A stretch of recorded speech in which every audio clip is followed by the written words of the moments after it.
I went missing for 6 days, but not really. The question becomes why? Why would I falsify something as important as a missing persons case? What could I possibly stand to gain? What could make this worth it? Surely a YouTube video can't be worth the potential backlash that comes with territory like this, and you'd be right. A YouTube video is not worth it, but a movie is. Yeah, it feels weird to say that out loud after over a year and a half of work, but I'm releasing my first film in just under 4 months. We just released a trailer for the movie on my other channel, Goofy Funny, along with an upcoming video in the works that details more about the project if you're interested. But I know what you're all here to try and figure out. When did this all start, and why did I fake going missing? Well, let's go back to the summer of 2023, when it all began.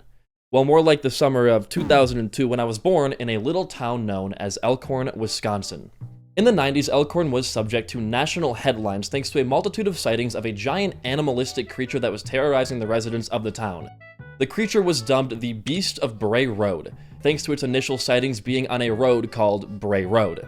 Asylum, a film company specializing in B-grade horror, capitalized on this creature's infamy, and created a horrible movie titled The Beast of Bray Road, which featured everybody's favorite staple Wisconsin features such as California license plates, geography that doesn't even come close to lining up with how the roads work in the town, and a werewolf for some reason. Me and a couple of friends sat down and watched this movie 2 summers ago, and as Elkhorn natives, we were terribly offended. The town isn't even featured in the movie until the credits, with just text, not even a picture or a video or anything besides just text.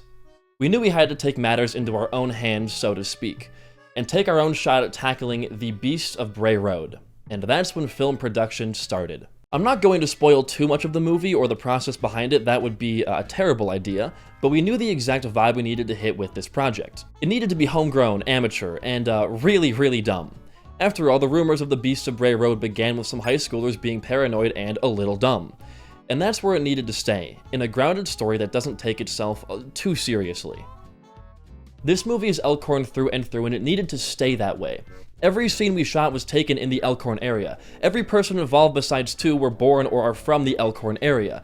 And even the poster of the movie is drawn by a friend of mine from Elkhorn Area High School. It needed to stay here.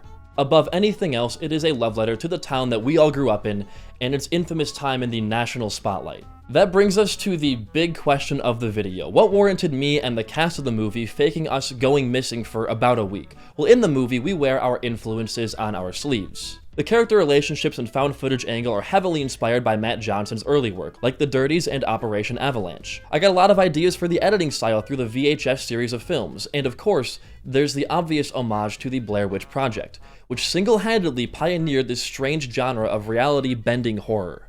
If there's one thing the Blair Witch Project did amazingly, it was their marketing. They blended reality and fiction in one of the most genius stunts ever performed in the history of movie marketing.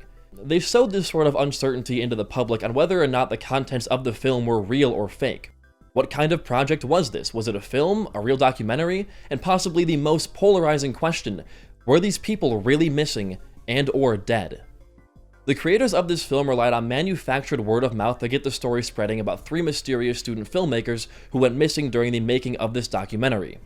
They went as far as to fabricate news stories of themselves, hand out missing poster flyers, and even create fake police evidence to add more validity to their claims.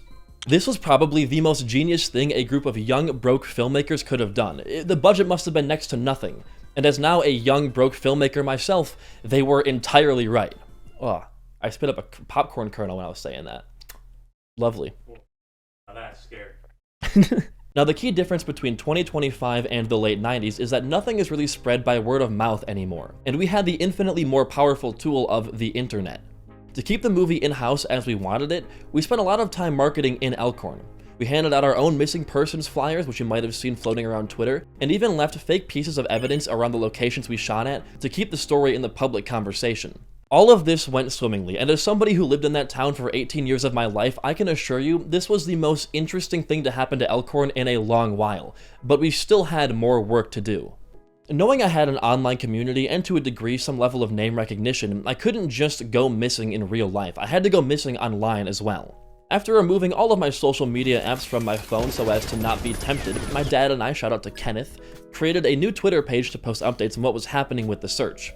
Then, with the trust of one of my community mods, we sent everyone over to the page to speculate with what might have happened. As a quick sidebar, I do have to say, in regards to you guys in the Discord who were playing detective with the limited information that you had, you guys were almost spot on. In fact, in just 2 days, somebody had essentially reconstructed the entire plot of the first half of the movie without seeing the movie. It was really interesting to watch your guys' thought processes. I think the plot got lost a little bit when the debate shifted from, is this real or is this fake, to, is this real or is this an ARG? I know ARGs are very popular online right now, but those aren't the only two options. This was purely just for marketing. There really was no big mystery for anybody to solve. I won't recap the whole post history from this account. It's still up and linked down below if you want to walk through all the activity, but it was exactly what I needed to bridge the gap between viewers of my channel and residents of the Elkhorn area who were set on solving the case, with it all culminating in more interest on the trailer of the movie. Obviously, it's a controversial thing to do, fake going missing. I can really only offer the assurance that we took every precaution we could without spoiling the fun of it all. The Walworth County and Elkhorn City Police Departments knew what was going on, so we wouldn't waste any of their precious time, and anyone in real life that knew us and was concerned for our safety was immediately made aware that it was a marketing stunt to avoid any real-life danger or stress caused from it. Not a single person was put in danger or at risk from this marketing stunt. For those online who were just as rightfully concerned for our safety, while I do appreciate the sympathy and recognize that it is an untrustworthy thing to do, I am not just marketing a YouTube video with a 2-month lifespan and turnover. I'm creating and releasing something that I've spent a whole year and a half on and over $5,000 of my own money on, with no promise of return on investment.